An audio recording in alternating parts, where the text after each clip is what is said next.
Merci, madame. Mes chers collègues, en application des articles L 2123, 34 et 35 du Code général des collectivités territoriales, et plus particulièrement de l'alinéa 2 de l'article 2123-35, la commune est tenue d'accorder sa protection au maire, à l'élu municipal, le suppléant ou ayant reçu une délégation, ou à l'un de ses élus ayant cessé des fonctions lorsque celui-ci fait l'objet de poursuites pénales à l'occasion de faits qui n'ont pas le caractère de faute détachable de l'exercice de ses fonctions. Madame Lauriane Deniau, première adjointe, a saisi Monsieur le maire par courrier en date du 26 juin 2019 afin d'obtenir la protection fonctionnelle dans une affaire qui l'oppose à un autre élu du conseil municipal.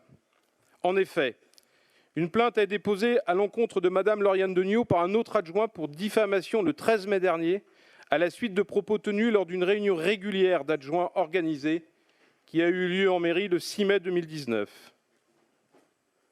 Tout le monde a noté d'une réunion régulière. Une enquête est en cours.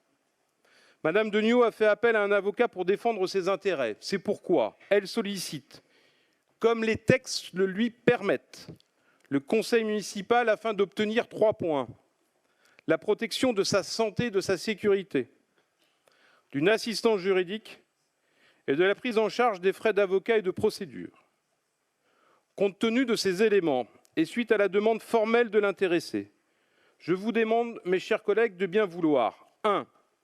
Accorder la protection fonctionnelle en application des articles L 2123, 34 et 35 du CGCT à Madame Deniau dans le cadre de la plainte pour diffamation déposée contre elle par un adjoint, vous le connaissez, Martin Arnoult, le 13 mai dernier.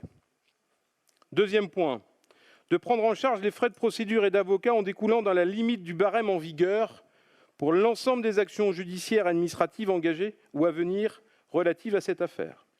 3. De prendre en charge les frais médicaux en tant que besoin en cas de non prise en charge par le régime en vigueur, bien évidemment. 4. D'autoriser le maire, moi-même, ou son représentant, à signer tout document afférent à cette affaire.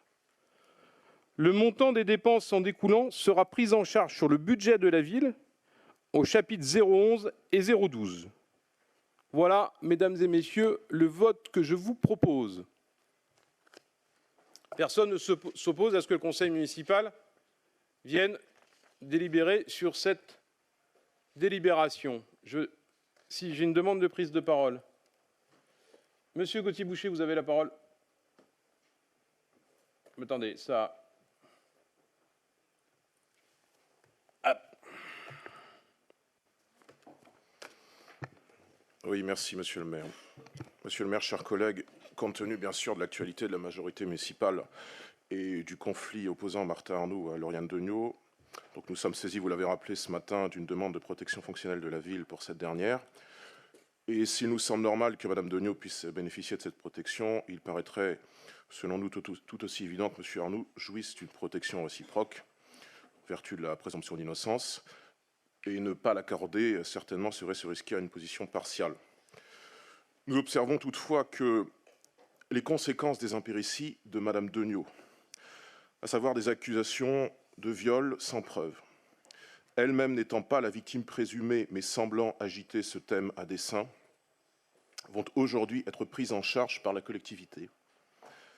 Les Nazériens doivent se demander s'il est normal que les conséquences d'une démarche visiblement politique, sinon politicienne, de l'ancienne adjointe doivent ainsi être épongées par leurs impôts. Par ailleurs, et pour conclure, en vertu de l'article L 2121-21 du Code général des collectivités territoriales, nous formulons la demande d'un vote à bulletin secret relativement à cette demande ou ces demandes, s'il y a pour M. Arnoult, de protection fonctionnelle. Il faut par tous les moyens et dans l'intérêt des Nazériens contribuer à dépassionner les débats en cours. Monsieur le maire, chers collègues, merci de votre écoute. Merci monsieur, bien évidemment, puisque vous faites la demande, comme sur chaque délibération, le vote, je vous demande de préparer les opérations de vote à bulletin secret.